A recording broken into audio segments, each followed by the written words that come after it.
Direction Koutiabar, le maire Abdoulaye Ndaw, à la suite de sa nomination à la tête de l'agence de développement local ADL, il a organisé un meeting de remerciement hier à l'endroit de ses militants et les responsables politiques. Moussa Ndaw réaffirme son engagement auprès du chef de l'État. Nous l'écoutons au micro de Papa Mademba Sibi. Remercier les militants de Benno Bokk Yakaar. Remercier tous les responsables politiques,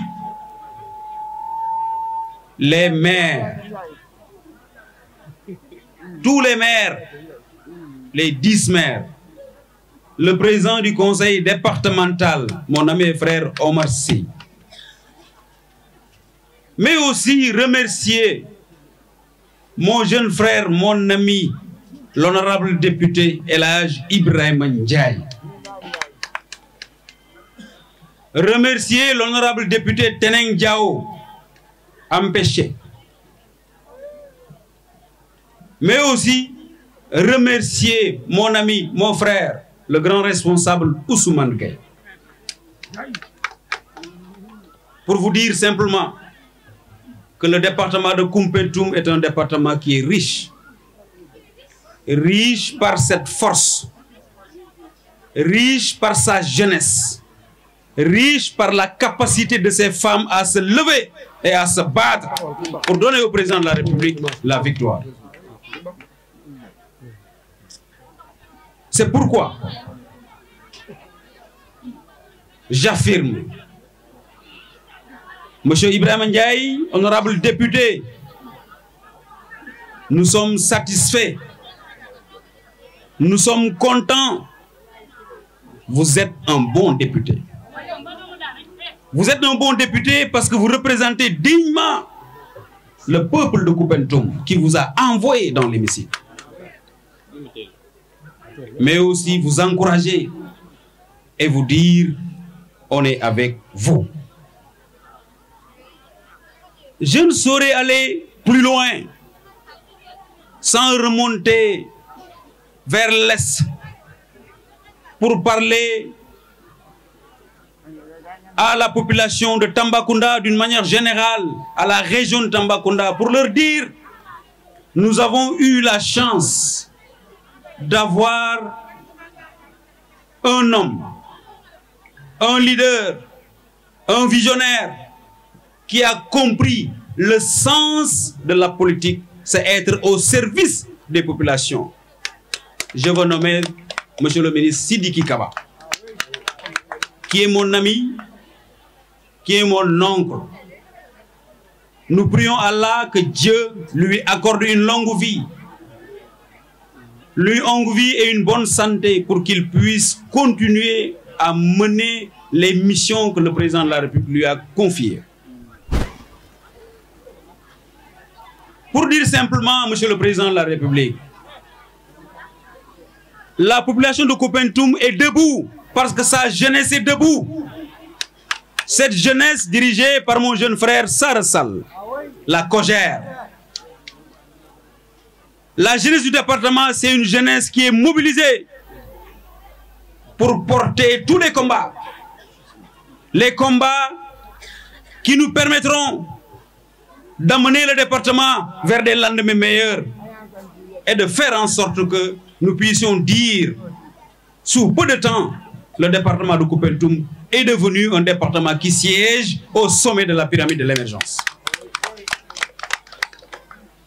ma bëggoon ci gàttal yëkkati ay kaddu sant suñuy maam sant suñuy waajur sant suuf si nga xamante ni fi li ñu juddoo muy suufu ñaan yi parce que doomu aadama bu juddoo fenn màggee fa ay waajurum juddoo foofu nekk fa ëllëg lu mu am ñooñu la war a delloo njukkal donc ñoo ngi delloo njukkal askanu ñaan yi ñoo ngi delloo njukkal suufu ñaan yi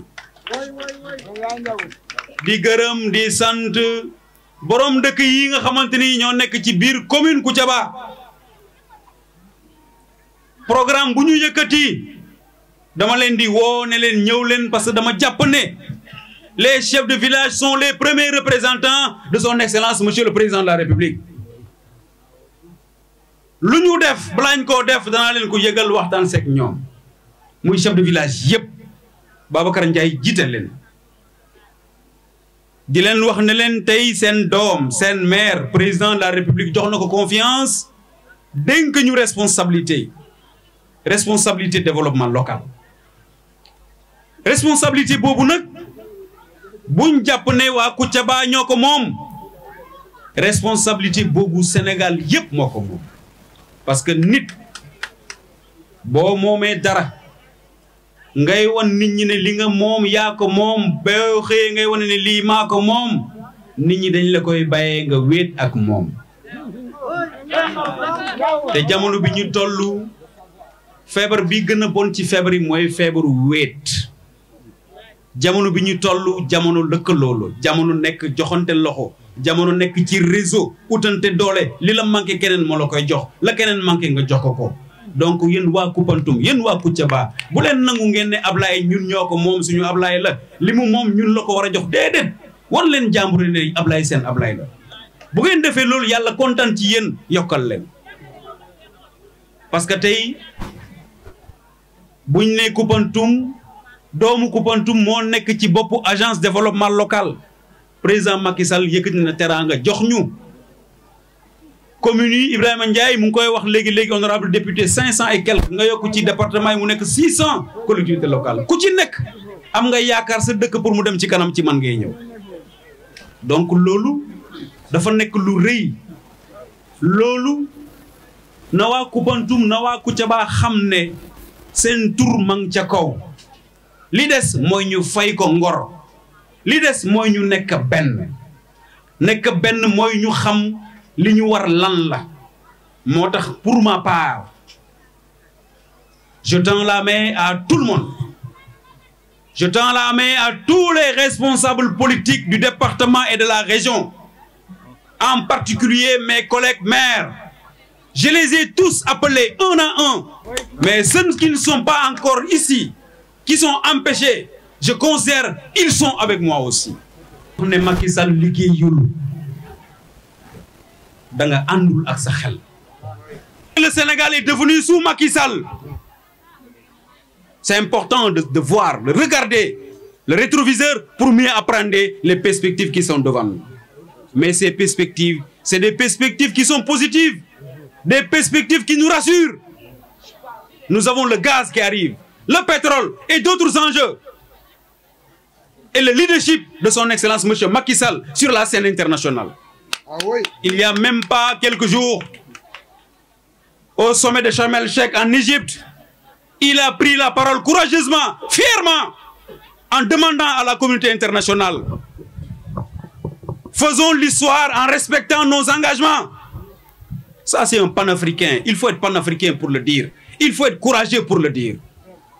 Faisons l'histoire en respectant nos engagements.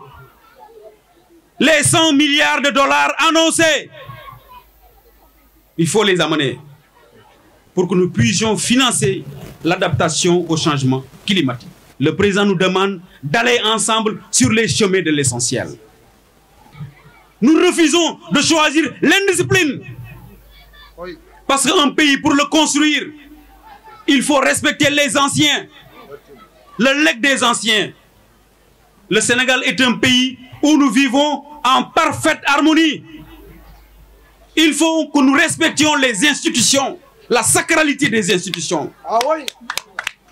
Quand vous êtes un leader politique, vous envisagez, vous espérez, vous souhaitez diriger un pays et que vous voulez casser les institutions, les infrastructures, symboliquement. Mais demain, quand vous arriverez au pouvoir, vous allez encore consacrer autant de temps, autant d'énergie pour reconstruire ce que vous avez cassé. C'est pour cela. Nous, à Koupantoum, nous disons au président de la République, nous vous écoutons. Nous vous attendons. Nous